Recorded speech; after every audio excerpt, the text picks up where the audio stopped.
Hey everyone, welcome back to the podcast. Let me start with this.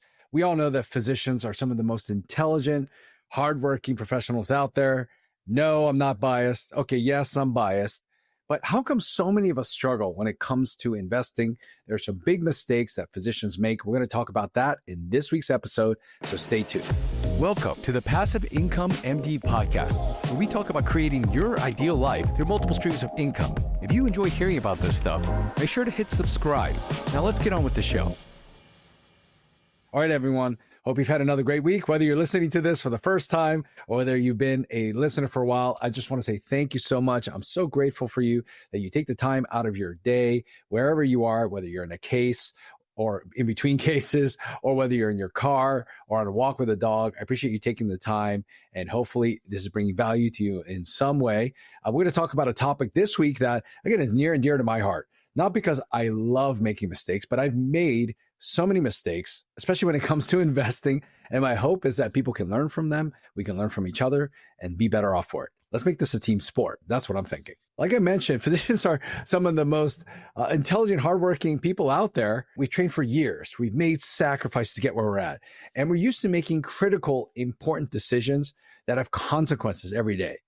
So then when it comes to investing, why do so many of us have challenges? Why do so many of us struggle? And it's not because we're not smart enough. We can absolutely learn all this. It's because we just haven't been taught how to think like investors. We might have been taught how to make money. We've had to learn that as we go by taking care of people and doing the right thing. But we haven't really been taught how to grow our money. So whether you're just getting started or maybe you're already on your way towards financial freedom, I'm sure these mistakes are worth considering and seeing if you're making any of these. And maybe let's try to figure out how to get past that. So let's just dive in. A lot of physicians invest without a clear why or strategy. And this is probably one of the most foundational mistakes any of us can make. And I've made this mistake early on. I mean, we start investing because we're upset, we're burnt out, or we just want passive income. And that's awesome. And trust me, that's great because you start taking action. But if you don't know what you actually want your life to look like how do you know if the investment serves that or if it'll help you get closer to that goal? Now, I've talked about this in the past. You ever watch one of those baby races at like a ball game and they line everybody up and they just say go and the kids just start going everywhere and they don't know where to go? Sometimes their parent is on the other side so they know where the finish line is, but these kids just go everywhere in every direction. And sometimes what we do with our investing strategies, we just open up our wallets and start investing. We don't know if it's actually going to help us get where we want to be. We usually put that in the hands of an advisor or an expert who has a different plan for us. I mean, maybe your dream is to spend more time with your kids now, or maybe you want to take some time off to travel for medical missions, or you want to cut back to part-time to pursue some either business ideas or just to be more present or just to follow some other passions. Then if that's the case, why are you making investments that you can't touch till you're 60 or 65 years old and expecting to live life then when you want to take advantage of those investments today? A lot of times it's because someone told us that's the way to do it. But oftentimes we have to take control of our own financial futures, and we got to stop just chasing returns or listening to other people who actually don't know what our ideal lives are. So before you chase returns, before you make those investments, just stop and ask, what does my ideal life look like? Do I want that money now, later, both?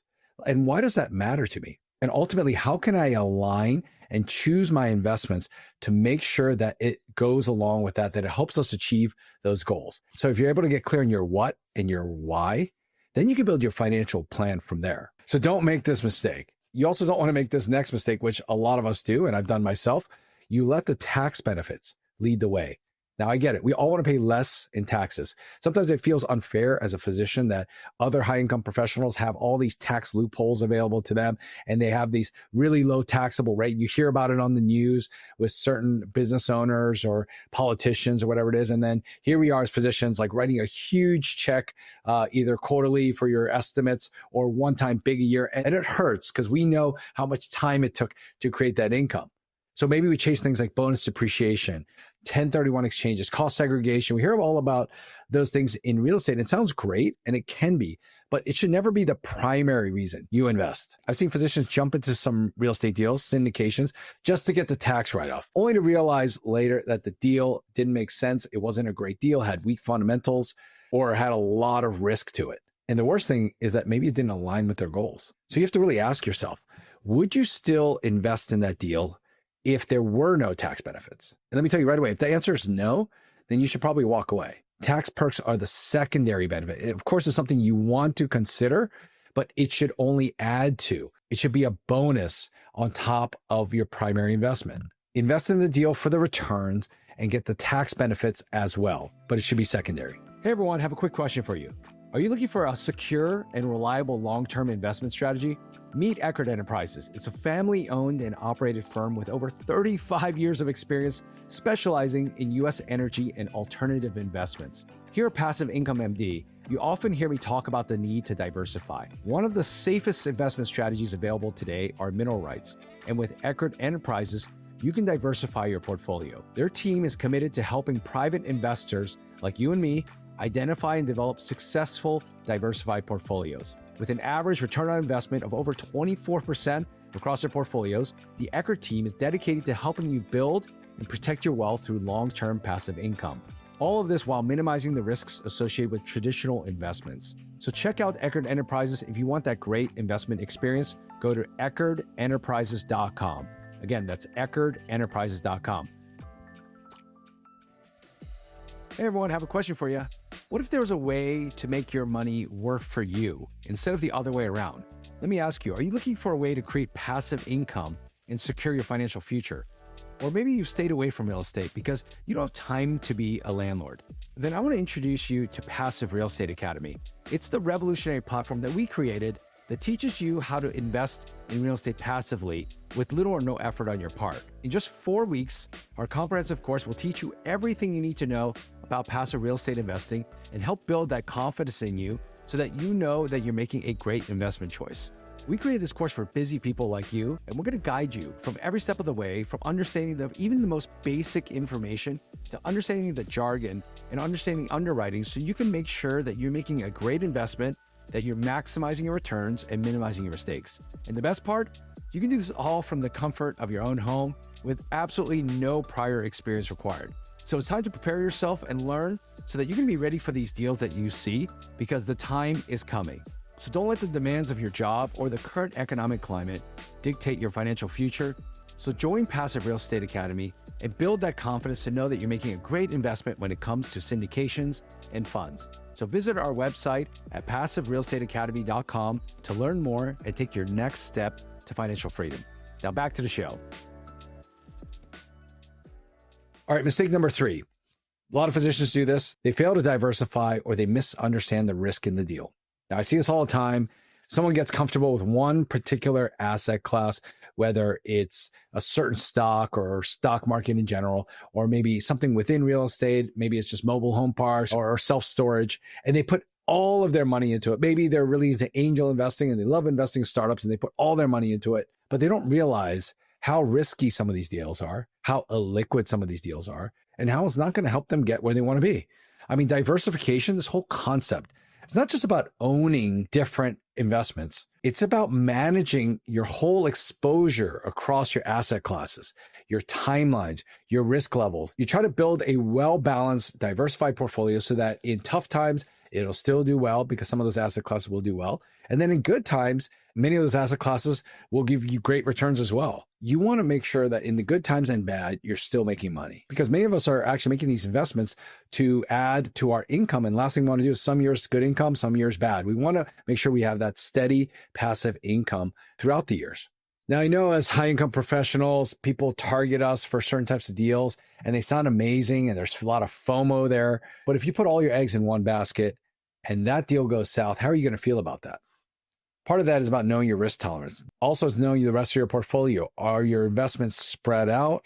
Do you know for a fact that you're not overexposed to a single strategy or even a single sponsor? I get that question all the time about whether you should go all in on one investment or spread your risk. And there's no right answer to it. But the thing that has worked well for me is to spread your bets, find out about different sponsors, about investments, learn because you know the market will go up and down. And once you start building some trust, then you start adding to those assets. But keeping the portfolio diversified is absolutely important.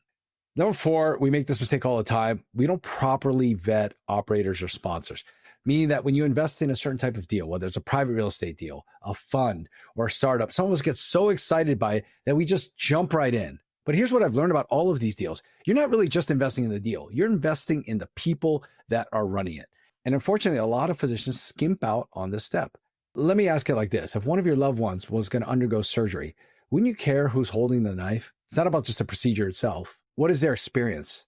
How well have they done? How many years in training have they been? Who else knows about that surgeon? You do your proper due diligence. And we should do the same for these investments because it's your hard-earned capital going in there. You shouldn't just get impressed by some slick presentation, but you should know what they've done. A great operator will give you the best chance, even in a bad market, with a deal that's not going well. Won't guarantee anything, but it will give you the best chance for success and minimize that risk. Whereas a bad operator, they can absolutely destroy a good deal. And I've seen that happen again, even to my own investments. So always ask them, what is your track record? What is your worst deal? And how did you handle it? And what did you learn from it? How do you communicate with investors? That's an important thing to know.